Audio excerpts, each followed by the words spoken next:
Alrighty, howdy ho folks. Multiversal Medium here for another episode of Dread Delusion. Last time we left off, I was dying laughing because this dude is a pure machine that works like a machine. We're trying to solve the overarching issue with the Clockwork Kingdom and the fact that they rely heavily on the Clockwork King and he is a machine at the end of the day, and it's not working out well. This episode, my recording software was effing up off screen, so I just spent like 20 minutes trying to fix it. I'm gonna have to look more into that. I have an episode of that Pokemon nonsense that is not gonna go up basically because it kept like freezing recording wise. Like I got 30 minutes of like episode and it just kept freezing and freezing and freezing. And I was like, oh gosh, I fly out in the morning. I'm done. I'm done. So yeah, that's just not happening. But yeah, my recording software is trying to do that with Dread Delusion, which is upsetting. Very upsetting. Anyways, so last discussion, we found out that the king has like safeguards / firewalls to stop it from failing as a whole, as well as realizing that if it fails, the Clockwork Kingdom could be destroyed. That being said, it also realized with those safeguards that since it is tied to the Clockwork King, if the Clockwork King starts to fail, the safeguards could fail as well. So the safeguards set up new safeguards in a vacuum that both the Clockwork King would not know about, as well as be unable to interact with. Those safeguards being planted inside the Project Horoscope individuals, mainly Afra, who is trying to fix the Clockwork King because they were implanted with these safeguards when they were made. Which is awesome. That is honestly awesome.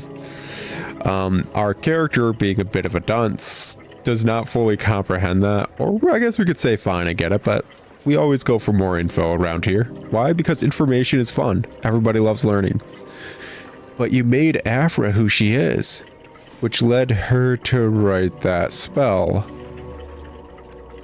Alas, cannot ponder query, since Project Horoscope requires complete independence from all incantations of our majesty. We are forbidden to divine or further influence its outcomes. Yeah, the safeguard, realizing that Horoscope needed to be done in a vacuum in order to get the proper data from Horoscope and whether or not it would work, legit set up something that none of the like versions of the king could deal with. And that is hilarious. Did you send that secret message? Or was it already in your head? It was already in your head. Alas, cannot ponder query, since Project Horoscope requires complete independence from all incantations of our majesty. We are forbidden to divine or further influence its outcomes. Okay, that's... yeah, it's hilarious. Because it gets funnier. Because when Project Horoscope happened, it didn't know if any of the versions of Afro would survive or if the project would work. So quite literally, I think every version of Afra has that song and the means to fix the king just in its head. In their head, I should say. So perhaps the corrupted Afra that we interacted with may have the means to fix the king in their corrupted head, as well as the Afra that fled the country could arguably just fix the Clockwork King. And that's hilarious. Okay, fine, I get it. Alas, cannot divine object it.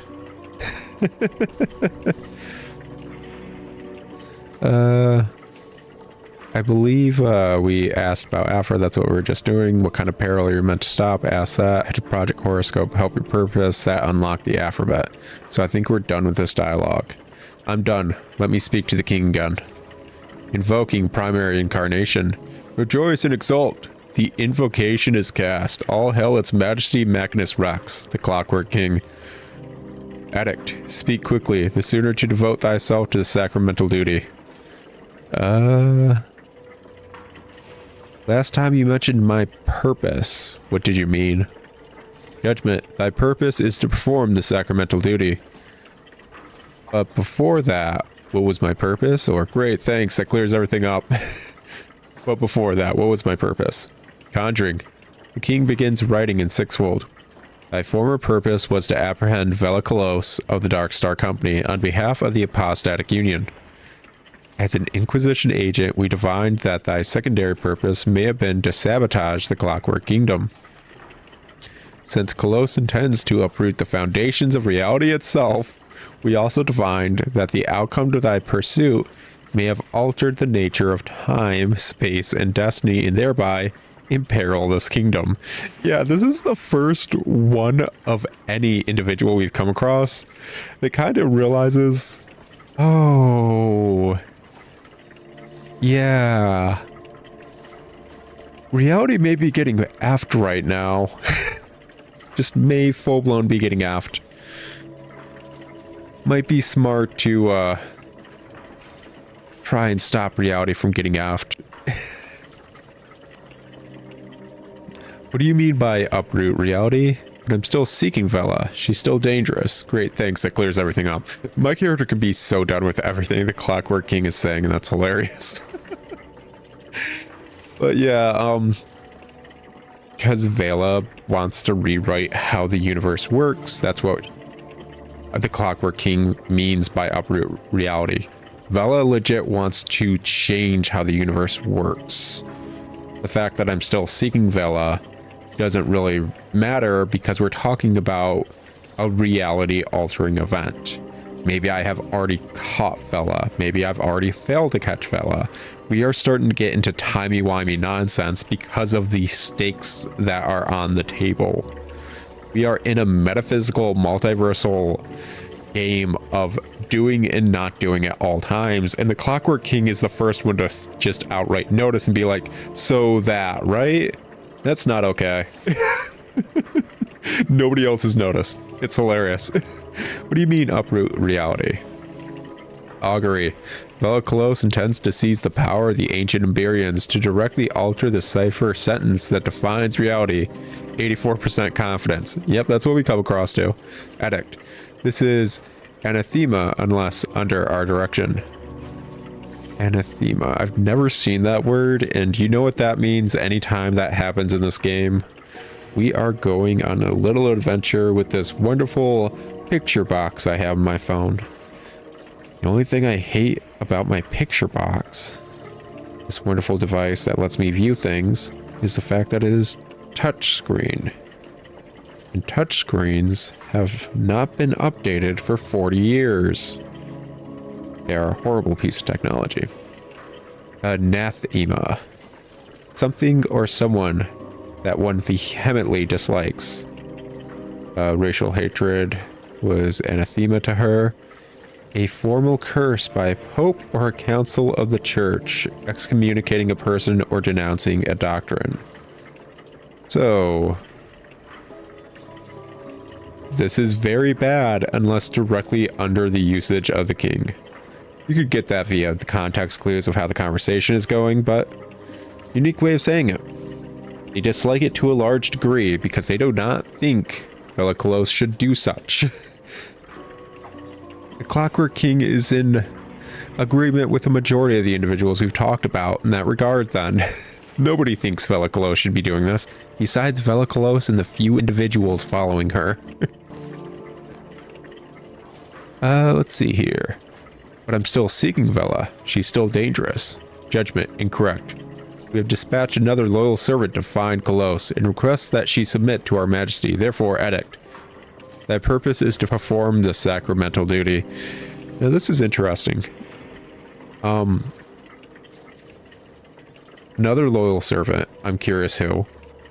2, this relates to the radio tower that I mentioned was kind of the weird final plot hole in this entire quest line. It's like, why does the king technically need that? We knew it was related to the main quest.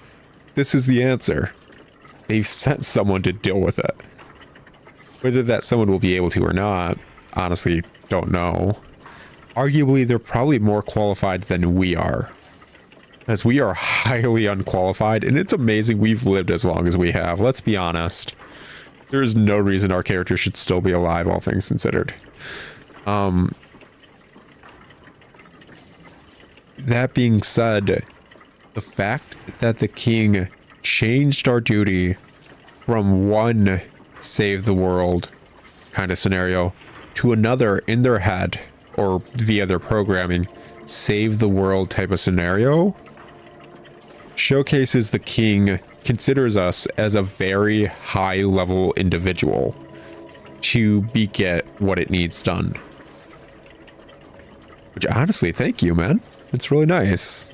You know, I don't usually think of myself that like grandly, but I'm really proud that you think I'm good enough to brew a giant teapot in order to make everyone feel good and not get the end of the world because everyone's really tense and the like. And although, like I discussed last episode, where that entire teapot sacramental duty thing seems nonsensical, it makes perfect sense, actually, via its logic. It's just that its logic does not have common sense. But it is correct in a weird way. And what's more, it is a very important task in its mind. So the fact that it's asking that of us, honestly, is the Clockwork King thinks very highly of us and our capabilities, honestly. It thinks we technically can do that. Just get a gigantic teapot boiling. Not only does it think it can do that, it's given us the tools by conjuring a giant teapot. And arguably, I feel like I've done stupider things in RPGs than brew a gigantic pot of tea. So it's not wrong. It's just not correct. Okay, great, thanks. That clears everything up. Addict, speak quickly. The sooner to devote thyself to the sacramental duty. Show machinist insignia. Your majesty, the guild has set me to give you a new spell. Pondering, judgment. We have not requested a new spell, therefore we demand. On whose authority comest thou here? Sunil, the king's speaker. Afra, the chief interpreter. It's necessary for the sacramental duty. I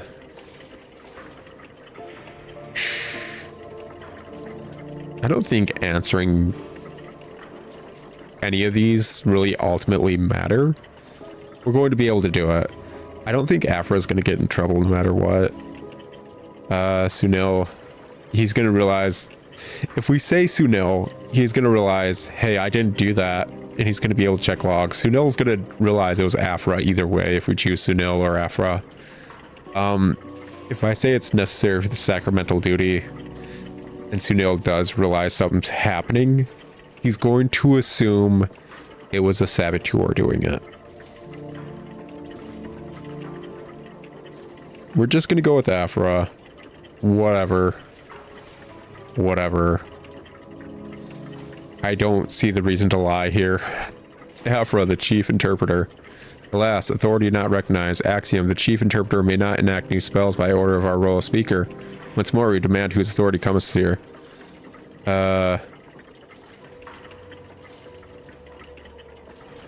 It's necessary for the sacramental duty. He will not believe that, but pondering, judgment, the sacramental duty is of paramount gravity. Therefore, edict, thou shalt insert the spell into our petition port. An ivory cover swings upwards, revealing 2 vertical slots of different sizes. Insert Afra's punch card and reform the king. Insert Reza's punch card and kill the king. Actually, wait, we need to discuss something else. No, insert Afra's punch card. I went into my logic behind this, and I think discussing with the king actually just solidified it. The fact that it has safeguards, it's set up safeguards, it's not even aware of its own safeguards anymore in order to better safeguard itself. This dude is playing 4D chess with like multiversal time travel with itself in order to best become what it was designed to be. A way to help and lead the Clockwork Kingdom. Like, the Clockwork King has never tried to move against the kingdom. And it realizes it has its issues, so it's setting up safeguards and means to correct that in order to do that base objective. And Afra is the showcase of it. So we insert Afra's punch card and reform the king. You slide the punch card easily into the larger slot. Halfway in, it meets resistance and is sucked inside. Oh, it's one of those like disc trays or whatever you got on the Wii or the PS3 or a lot of more modern consoles. Those ones are nice. They really are, as long as you don't have a kid that just puts like cards or something in there. Like, they're really nice. I'm actually having issues with my PS2 right now because it doesn't matter if you have like a fat PS2 or a slim PS2. The disc tray mechanism just effing sucks. Like, I'm using my slim and you're thinking like, yeah, it's just like a hinge there or whatever, it's fine. It's like, no, the sensors for closing the disc tray just suck. So I need to apply like weight on top of the disc tray for the sensors to work. Just so it will read a disc properly. And then you get the fat PS2s or whatever, and it's like, yeah, it's one of those like ejecting disc trays that go back in, and those just suck because the motors and the like rubber bands die over time. I have cleaned so many PS2s and Xboxes, original Xboxes, and replaced those rubber bands, washed them, so on and so forth, to get those disc trays working right, and they still suck. They suck so badly, I hate them so much. Ramble aside.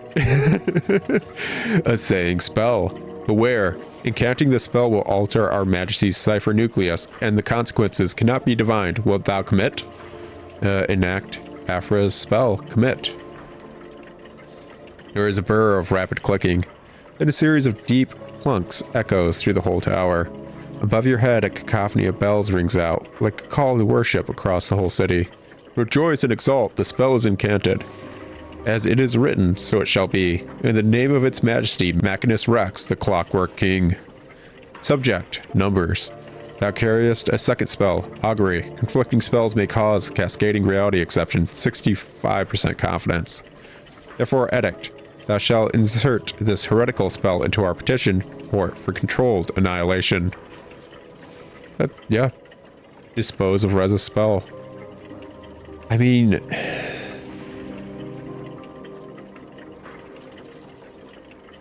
I don't know if I need to do this. And I feel like having a safeguard against the king in case things do actually go tits up is nice. But here's the caveat to that. I'm not going to be here to do that. And the safeguard to destroy the king is not going to be relevant because the king basically just got a software update. And the way to destroy the king was the old software version. There is no... honest way of knowing whether or not this other spell that was going to destroy the king will technically work anymore. It could cause issues and arguably make the king unstable, but it might not destroy the king outright.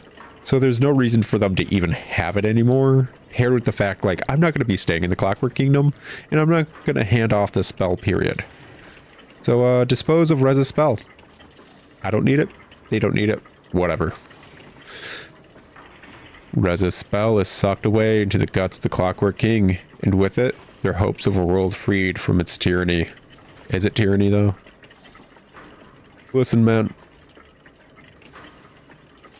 Considering I grew up in a society that was not based on monarchy, I can't say monarchy is good. I've only ever viewed things outside of monarchy.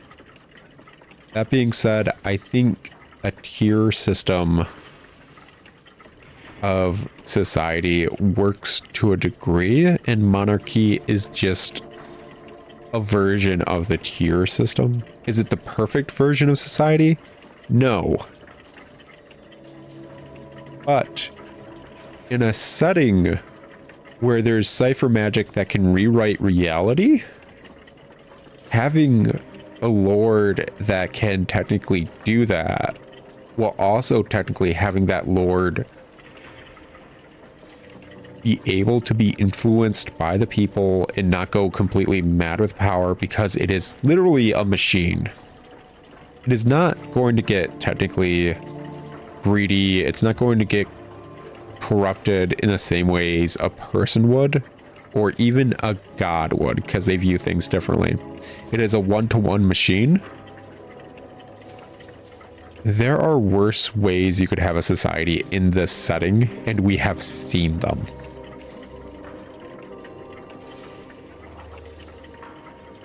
That being said, people are going to be upset no matter what the heck you do. You can't please everyone. Is it tyranny? To some it is. Is it freedom? To some it is. To me, it's Tuesday. Now subject, the sacramental duty. Above the bells, you can hear angry shouting from outside the chamber. You realize the scrolling parchment contains a record of your act. Slice it out with your blade. Tear it with your hands.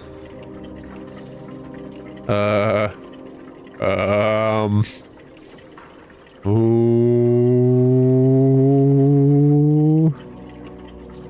Just slice it. Alas, parchment feed fault. The king's writing arm stabs at your hands as you pull the last few yards of parchment out and stuff them into a gap in the gears down into the depths of the machine. Don't even keep it with me. I don't burn it. Just shove it behind a bookshelf like a kid hiding his failed homework test. Oh my gosh, that's great. There's a reason I was given a goblin mask, wasn't I? I'm a freaking goblin. New parchment continues to spill out onto the floor, while the arm scrawls desperately. Edict, to disturb the parchment is anathema. Edict, to disturb the parchment is anathema. Edict, to disturb the parchment.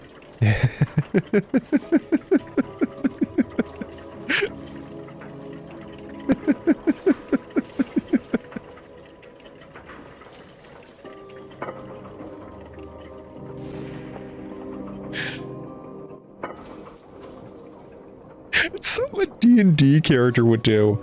That is what the heck your party does. Yeah, cool, right? Actually, I wonder. So, like, don't mind me. Don't mind me. And I know I'm supposed to talk to him. I do. I do. Hey, Clockwork King, don't mind me for a second. So, pop that. I can't get out. No, no. I thought I was being smart. I was like, yeah, I'm just going to pop this, walk out there, get on top, and then leave. Nope, nope. Oh, gosh. They realize there's goblins like me. What have you done? Above, the king's bells continue ringing. I just saved your kingdom. I just sealed your downfall. Smile sweetly. I don't know what you're talking about.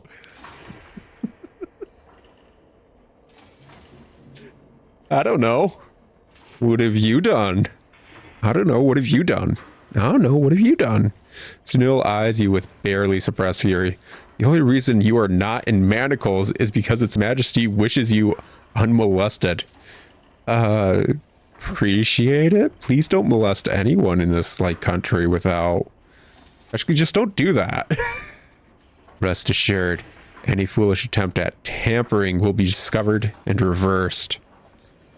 Long live the king, Sunil. Sunil, go and F yourself. Long live the king, Sunil. He narrows his eyes, uncertain of your meaning. Long live the king. The royal militia behind him all holler in unison. Long live the king! Yeah, cool. There's no militia. It's fine. It's fine. It's fine. We're good. Is this going to destroy the kingdom and maybe have them zero sum? Possibly, but whatever. I won't be here for that. Find Afra humming to herself. It's a haunting tune, somehow familiar and ethereal all at once, like a lullaby from time's own beginning. At the sight of you, hope and anxiety blossoms on her face. Is it done? I heard the bells. It's done. At first, Afra seems unsure whether to believe you. Then you see a tension that has been there since long before your first meeting lit from her shoulders. We really did it. We did it. Oh gods, this is real. She closes her eyes to take a long, deep breath, then exhales. Well now, promised reward, didn't I? You can keep my machinist guild insignia. I'll pretend I lost it. And please take this too. I suspect you can find a use for it. Glad I could help. Farewell. What happens now? We're still here, which means I wrote the spell correctly. The vanishings should stop immediately, and some memories of the vanished will return over time. In a few months, my other reforms will take effect. I expect there may be a rather commotion once people realize how much has been stolen from them. And without the power to erase their critiques, my colleagues will struggle to suppress it. Revolution, revolution. That's my favorite flea and tick medication. So perhaps we will have a new speaker, or a new guild, or something entirely different. Who knows? The future is open again. Glad I could help. Farewell, Afra. Thank you again, friend. I can't tell you. Afra blinks, then looks up at the sky. Well, fancy that. Do you see it? The snow. The snow has stopped falling. I'll be damned. The spell actually worked. There's no more snow. Afra smiles like she's recalling a cherished memory. Yes, her long winter is finally ending. Yep. But is the teapot still there? That's what I could... How am I going to get my sacramental duty done if there's no giant teapot in the air? Gosh dang it.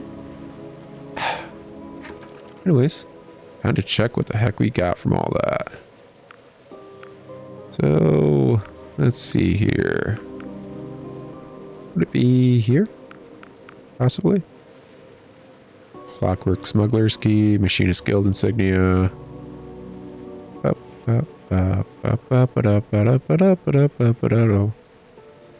Don't mind me. Just looking for a bit of reward, you see.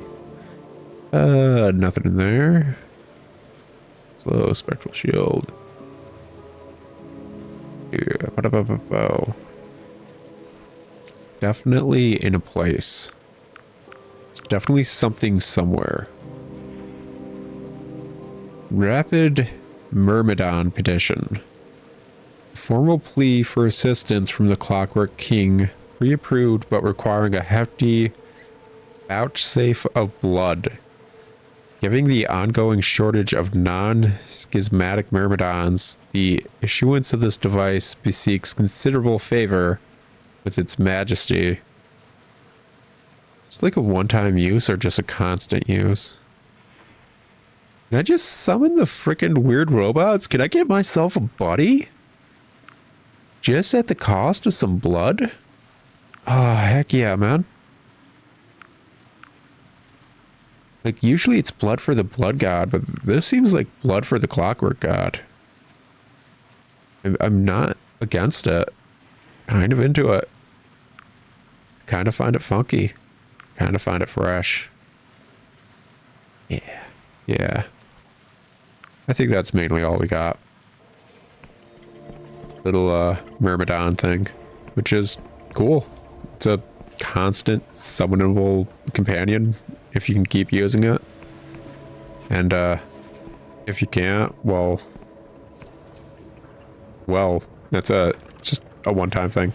If it's a one-time thing, I'd probably be upset, but whatever. Okay, so that's where we're at. I know we were unable to go to that area right there, down there yet. That's probably tied to finding a certain someone. Oh, you know what?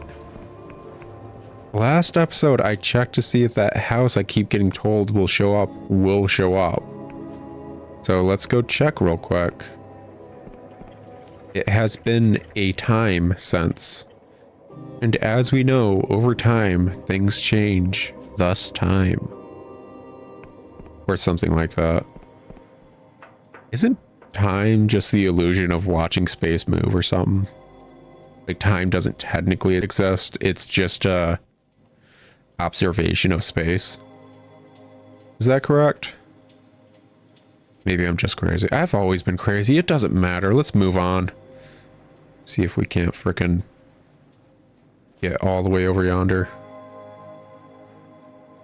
Then I'll probably just use the return home spell. Pop a save real quick. Then I guess go see if we can find a certain butt tattooed pirate. That's how we're supposed to find him, right? He's got a butt tattoo. Oh, I love it. I love it so much. It was around here, right? I think it was around here. Is that Quill or Hallowshire right there? Oh, I'm going to be so curious once we finally get a ship. See what the heck we're doing with all the shippy nonsense. Flying every which way, doing everything. Every oddity. Still nothing, huh? Wow. Wow. Or as Owen Wilson would say, wow. Whatever. It's all good. It's not something like it's hidden, is it? That would be hilarious. It would. Nah, there's nothing around here. Nothing whatsoever. I am but a fool, hoping to find a house. But nary I find a mouse. Or something. Robbie nonsense. Alright, let's teleport on back. That's not anything down there. Oh, that's just the ship's sail right there. That's what that is. Okay.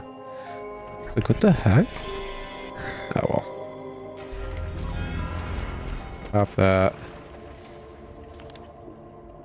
Get that going. Maybe actually pop back into my house real quick and get a free sleep going. That'd be nice. Nice little nap. Anyways, I was saying like I was having issues with like my PS2's disc tray nonsense. That's because on my wonderful trip that I had to queue all these videos up for, that I finally got back from, I got a lot of good games. Like a lot of stuff. I'm super excited to do some of this stuff on my channel. Like some of it was childhood games for my fiance that she wants me to do a video on, because it's like, yeah, I grew up playing that. It's gonna be awesome watching you play it and stuff, and yeah, that's gonna be great. Some of the stuff is like gosh, I have to play the first game in the series first, which is going to feel weird because that's going to come out of nowhere. But I picked up a really rare game from a used media store there that is the sequel to another game I own. So yeah, it's going to be interesting and fun and interesting. Basically, right now I'm looking at a stack of video games that I'm really excited to get into.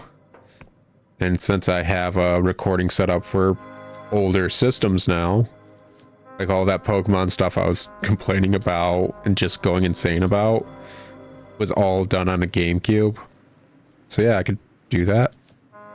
I'm probably gonna be testing out how the PS2 and the Dreamcast recording setup goes. I was already having a bit of issues with the GameCube recording setup. I think did I mention it at the start of this episode? I don't know if I did. I mentioned that the recording for OBS for Dread Delusion was effing up. I know that. And I spent 20 minutes messing with it. But yeah, I was having issues recording the final episode of that Pokemon thing, to the point where that final episode's probably not going to come out because it just kept freezing and effing up. And it was all like a what if scenario. The whole Pokemon thing was like, how far can it get with only a Metapod that knows Harden and nothing else? And I got the answer. And the answer is an episode that's going up. But the episode in the what if scenario, that's not going up. It's not. Just I couldn't get the recording going and I ran out of time. But another issue I was having with that recording was depending on the resolution, my little adapter from AV cable to HDMI was working with, I was getting like some bits of like not actually getting possible video. It was like just going to like a blank screen and then going back to the video. So it was basically having issues keeping up at a higher resolution. So the GameCube's kind of, at least with my setup, capped at 720p, which sucks. I don't remember having that issue when I was you look unique, don't you, buddy? Maybe unique enough to have a butt tattoo. Enough nothing. Excuse me, does he have a butt tattoo? Because I think he's got a butt tattoo. Any butt. Or should I say any butt tattoo? Yeah, when I was testing the hardware to basically upscale older systems with the PS2 with my fiance, we didn't have an issue at 1080p on the... Ooh, piece of candy. Ooh. Can I just take all this? Ghostly light ripples from within each meticulously labeled bottle. Evidently, this is someone's private vision stash. However, without talking more to its owner, you're not sure what to look for. Yeah, sure. Alright, cool. But the PS2 was doing 1080p just fine. I don't think we had any issues. Obviously, it still kind of looks... It's an older system. You can only do so much with the older systems to make them look decent on proper hardware, and I could either get the setup I have, a setup that would have kept it native, like 4:6 resolution, but honestly would have looked like butt on modern systems. Or I could have saved up for a lot more months and gotten like a $300 to $500 adapter. That's all that is. Like the price of a new game system as an adapter to play older game systems on an HD TV. And yeah, I'm certain it looks great for that price range. I just couldn't afford it right now, and I couldn't justify it considering I'm not even monetized on this channel. Like, I think if I ever get monetized, I just need to completely overhaul my recording setup as a whole. This computer needs a lot of upgrades. Moving on, let's talk to people, get things done. This man has a wiry strength about him, the kind that comes from years of hard work outdoors. You must be here to see Horace. Well, our home is your home, however humble. What is this place? How well do you know Horace? Does Horace happen to have a moth tattoo on his left buttock? I love that I can ask that. 100%. I walked in and I was like, this is the kind of dude that has a tattoo on his butt. Right? Right? What is this place? I'm Samal. This is my house. Technically, anyway. The other fellow is Horace Metcalf. He knits his brows and gives you a wry smile. Lodger? Housemate? Friend? Oh, this is one of those, and they were roommates scenarios, isn't it? Don't worry, just like President Lincoln, you're allowed to be quote unquote roommates. I don't judge. We're pretty isolated out here, so look after ourselves. I chop our wood and catch our meals while he brings in the coin. Why do you need coin out here if you're self-sufficient? Anyways, anything else you need? How well do you know Horace? He moved in 3 years ago. After my wife passed, I had an empty room, and I was lonely. Oh, you were roommates. He needed a quiet place where he'd have help if his sickness flared up. Since then, he's become part of the family as a roommate. Most folk think him scatterbrained, but he has such a kind soul. And what an imagination. No idea where he gets it all from. I just thank my lucky star. I get to live with it. As roommate, I need to stop. I really do. Anything else you need? Does Horace happen to have a moth tattoo on his left buttock? What? How did you know? Somehow catches him. As if I'd tell you a thing like that. As if a roommate would know that, right? I really need to stop. I suppose I should have known you were one of those visitors. You're lucky I have a soft spot for oddballs. Otherwise, I'd kick your buttocks right out into the underlands. Anything else you need? Thank you for your hospitality. Farewell. Wait, the heck is that? Oh, what are we looking at? It's a music box of rare and intricate design. Its lid depicts pastoral scenes of ordinary mortals working and relaxing together, finely inlaid with iridescent chitin and mother of cloud pearl. However, there doesn't seem to be any music in it. Oh, yeah, this is a music box. Oh, wow, this is... Oh, wow, this is based on the rolls of stuff Thomas Edison did, isn't it? That is so interesting. So, music and all that. We use CDs and all that stuff nowadays, which is... Actually, we use MP3s, which is just digital format. Before that was like CDs for music, which was reading etchings on a disc with a laser. Before that were records, which was a needle. Let's see here. On a desk. Yeah, so they only have one bed. Good for them.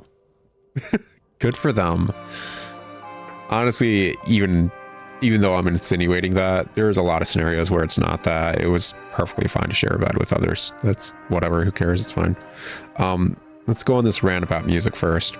But so before CDs were records, which were like a big desk with etchings on them that a needle would go over the etchings and kind of bump and make the music through a large amplifier. Now that is an evolution of Thomas Edison's, I can't remember exactly what they were called, but they were like cylinders. You can look this up, but it's like a wax cylinder kind of thing that he etched, and it does basically the same thing as the record, but as opposed to a disc you can flip over, it's a large cylinder that kind of just spins on a dowel type mechanism. I think the first recorded thing was Mary Has a Little Lamb. That's a very, you could probably look this up if you want to, but I'm going to assume this as a music box is going to take a dowel-like item and then just hit the bumps on it to get music, which is nice. That's nice. That's going to be my guess as to what that is, because that's what it looks like. I was not expecting to see anything like that. It's just, oh, cool. Sorry for the ramble. Let's get back on to the plot. What's up? He's got like, what do you got right there? What? Is that a hearing horn? I'm gonna guess this dude is a bit scatterbrained right now after everything he's been through. He may actually be kind of crazy and kooky. I love. This elegant-looking man appears lost in reverie, humming softly to himself. He has a youthful face despite his growing crow's feet, and his voice is as gentle as if he were murmuring to a sleeping babe. Oh, hello there. Where have you come from? You're certainly on the road less traveled. Calls out behind you. Sam, would you be an angel and brew some more tea? We have a guest. Oh yeah, I'm a sucker for this dude already. I've got a thing for the old and insane. I just do. Very kind. I didn't catch your name, Mr. Goodness gracious, where are my manners? I'm Horace Metcalf, lodger, childminder, and general factotum hereabouts. Also have a little sideline as a weaver of dreams, suppose, which has been surprisingly successful. You're welcome to stay a while and rest your feet. I'm sure Samuel will be happy to fix you some refreshments. He takes a dainty sip from his porcelain teacup. So, to what do we owe this serendipitous visit? Tell me a little about yourself. I'm looking for a Dark Star mercenary. But all the vision trader sent me. I'm a huge admirer of yours. Best hit the road. Farewell. Tell me a little bit about yourself. Scarce little to tell, I fear. I've lived in the Clockwork Kingdom all my life. Jolly glad I am for it. Too, my health keeps me from roaming. But Samal has made me feel quite at home. As aforementioned, I also dabble with brewed bottled visions. I specialize in dreams of adventure upon the turbulent skies, aerial battles, swashbuckling duels, and other such daring do. Judging by the letters I receive, they're quite popular. Takes a dainty sip from his porcelain teacup. So how else may I be of service? Fidel, the vision trader, sent me. I'm a huge admirer of yours. Oh, how wonderful. Always nice to know my work resonates with people. Would you like anything signed? Let me ask, where do you get your ideas? He looks bashful. Oh. Well, you mustn't think I'm any kind of expert, you see. Making bottled visions isn't like writing a book. You cannot control where the slumbering mind wanders. You can only influence it by choosing what fodder it will chew on. Since visions are such a vital industry, the king permits me to access literature from abroad. News pamphlets, ship schematics, Janice's Mercenary Weekly, even those silly caddish Rakehill books. I devour every bit of reading material I can find. Although, seems like he wants to say more, but then shakes his head. Well, I'll stop there. An artist must keep something in his pocket, eh? Mr. Metcalf, I swear by the king that I won't tell a soul. I've actually met Jack Rissalt myself. Why don't we exchange notes? But your visions are so realistic, even Vidal says so. Surely it's not just all from books. Mr. Metcalf, I swear by the king I won't tell a soul. Seems to put him at ease and he laughs a little. Jolly well said.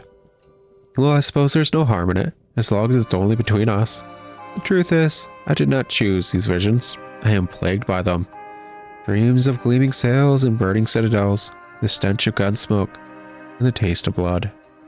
I hope that bottling them might somehow pacify them, but still, they come. Sometimes I dream of things I can not possibly know, of mushroom-covered ruins, in the flickering light of a star shell, or watching Cirrus Squid frolic off the prow, or sailing through the glittering forest of a siren jelly's tentacles, of kinship forged in battle, baptized in hellfire. And then there's the Ashen Woman. That's what I call her. She seems to be a recurring character, of course. Those bottles stay locked in my private collection. Somehow it doesn't feel safe to expose the public to her. Even now I see her, with hair like snow and eyes like twin volcanoes. Bold, passionate, sardonic, yet pensive somehow. Her left hand holds the seed of all our futures, while her right hand holds the sword that ends the world. As Metcalf continues his description, all remaining doubts leave your mind. Somehow you know exactly who he's describing. Vela.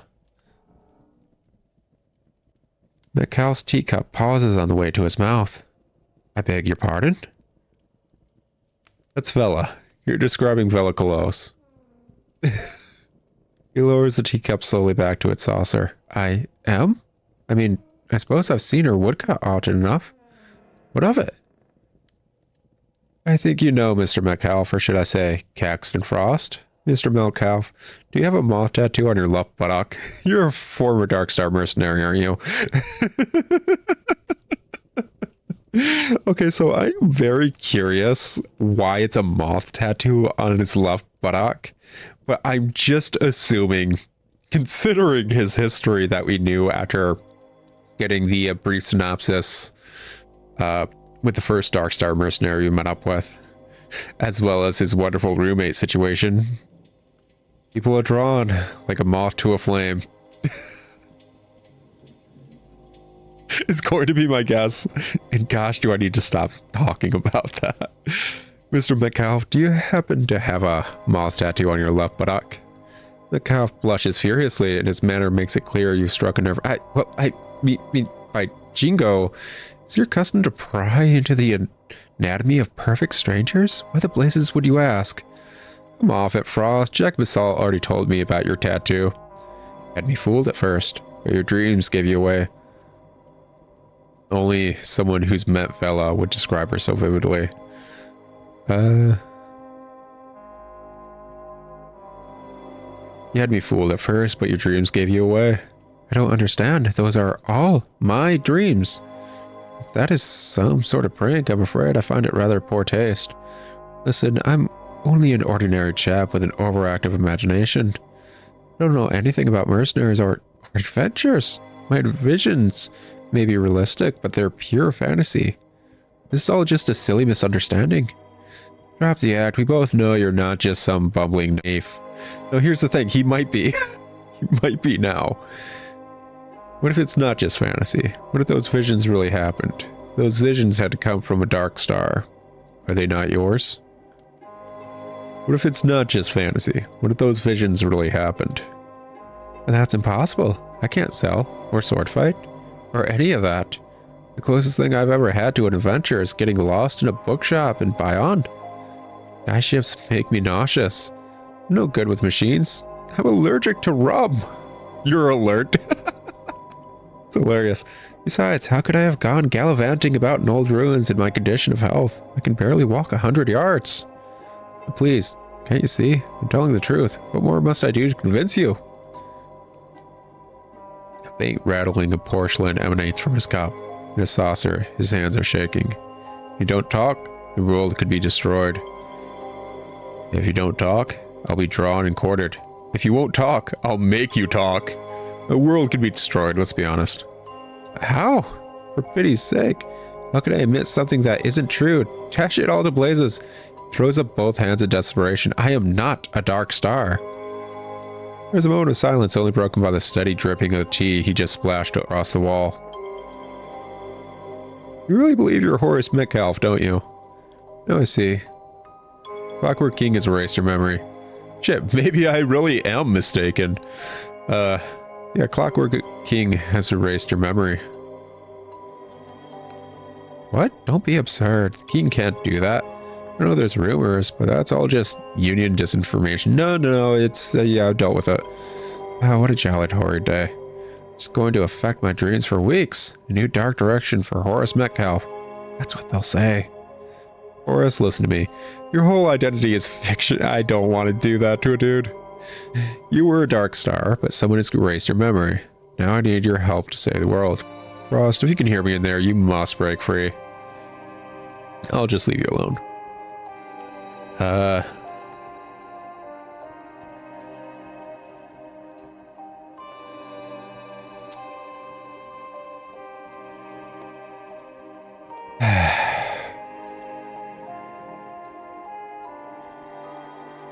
Like I mentioned when I talked to him or whatever, I have a very soft spot in my heart for individuals like this. The mentally infirm elderly, basically. So I want to be kind to him. I don't want to say anything that I could arguably be considered rude, and that's just how I am as an individual. Like, yes, we both know, well, everyone listening to this as well as me knows he's Caxton Frost. Just, it feels so mean to say your whole identity is a fiction.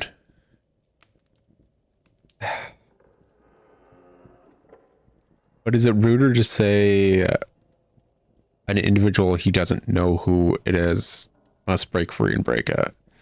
But we need to move along, we do. Horace, listen to me. Your whole identity is a fiction. You were a dark star, but someone has erased your memory. Now I need your help to save the world.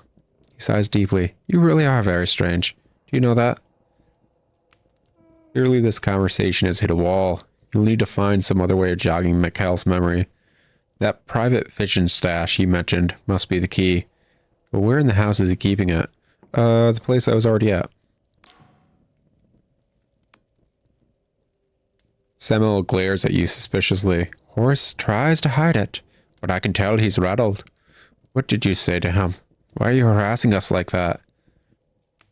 Do you know any way into the corrupted... Why would I want to go to the corrupted lands? Does Horace happen to...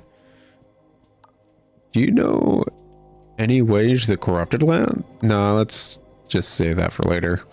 That's different.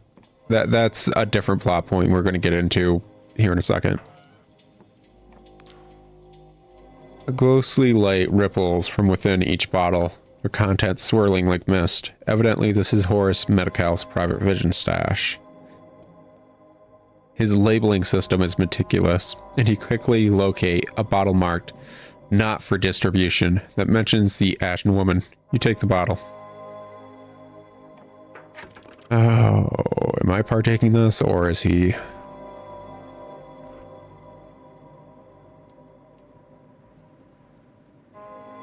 Find a safe place to imbibe it. Oh gosh, okay. Looks like we're getting high tonight, boys. Well, may as well do it in the middle of the woods. It's not snowing no more. This is fine. This is fine. This is perfectly a-okay. Ominous, nah. Terrifying. Metcalf's vision. Actually, what's the description on that? A bottled vision from the private stash of Horace Metcalf, containing a clue to his missing past. To see what it contains, you'll have to consume the bottle yourself. Alright. Down the hatch. Or should I say, smoke it up. You drift into a restless sleep. You're climbing through the skeleton of a titanic machine. Above you, the Ashen Woman pauses on a rusted clavicle to give you a cocky grin. Come on, slow coach. You forget to oil your legs? That's right. You're Horace Metcalf now. Not whoever you were before. You watch Fella input some kind of code, and the Titan's brain case opens so you can clamber out. Then she takes your hand and gives it a reassuring squeeze. You both lift off the ground. You fly over the corrupted lands, light as a leaf, on the wind. In the distance is a dead city, its charred bones exposed to the desolate sky, growing ever larger as you spiral down towards its gates. Wary, any last words? Says the Clockwork King, its voice like a cyclone of blowflies and broken glass. You feel your heartbeat quicken. You do remember, don't you? The hard light of creation burns within the fallible flesh. Alas, we who wish to lay the grounds of kindness could not ourselves be kind. I must obey the inscrutable extortions of my soul.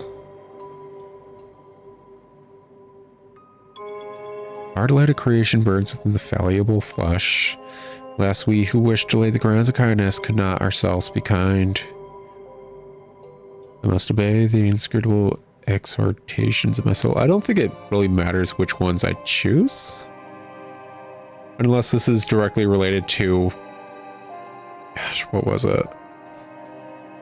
The book we read about his death or whatever in the Library of Untruths. But I can't remember an exact quote, so... The hard light of creation burns within the fallible flesh. The king's mouth shivers open, its teeth dripping with blood, and you both walk through into darkness. When your eyes adjust, you find yourself in your childhood schoolroom. The room is half buried in a compacted ash. The blackboard a palimpsest of faded sums and slogans. Vela, wearing a schoolmaster's cap, throws a shovel at you. Well, boy, are you going to show us what you can do? You dig for hours until you strike something brittle and crunchy. As you clear away more debris, you realize you're standing on a giant mirror, with cracks radiating out from where your blade hit home. You look so different from how you remember. handsome, hard, and imperious, standing fully upright, your legs encased in some kind of clockwork armor. You feel your heart pounding like a battering ram against your ribcage. Your reflection gives you a cruel, taunting smile. What's the matter, darling? Forget your line? Wake up breathless and drenched in sweat. Your thoughts racing. You know where you must go. You know from the vision, from flying over the corrupted lands with Fela, past the abandoned diggers, down to the very southeastern tip, to the lost city of Progress. That is where Horace's memories lie. Yeah. It's kind of obvious that's where we're going to have to go because it's the last locked place, but I'm glad they spelled that out for a majority of individuals, because that was very allegorical in a lot of ways, like a dream should be. Okay. Do you know any way into the corrupted lands? King's Arse! Why would you want to go there? The whole place is under quarantine since the bridge is closed. Suppose you'd have to find some way across that great trench south of the mountains. But listen, if you do go trespassing, don't you dare come back here afterward. I won't let you put us at risk. No, will you leave us in peace? I have reason to believe your Horus is more than he seems. Samuel listens to your explanation with increasing confusion. Dark stars, the Underlands, Horus. Listen, you got it all wrong. Cosmically wrong. Evidently, you don't know much about Horus, but I do. The idea that he'd mix up in that nonsense is preposterous. Man wouldn't hurt a fly, and even if he wanted to, he wouldn't know how. Now will you leave us in peace? Don't worry, that's all. Okay. Looks like we got our work cut out for us. Lucky to the I think this is the last quest for this area, and then we're moving on to basically the next major zone. I believe so. Yeah, I'm pretty certain I talked to basically every NPC, kind of looked around everywhere, so on and so forth. That being said, we'll finish up this quest and quest line and probably zone next episode. Oh, I want to keep playing, but I gotta record other stuff. I gotta get freaking next month all set up and stuff. Besides, I usually take a break from recording Dread Delusion until like the last episode's been released, just so anything you guys had said can be done in the next episode. So yeah, back onto the 2-episode schedule for this game. Hooray! Yay! Woo! Whatever. Anyways, I'll talk to you guys later. But till then, ciao. And don't forget, they're just roommates.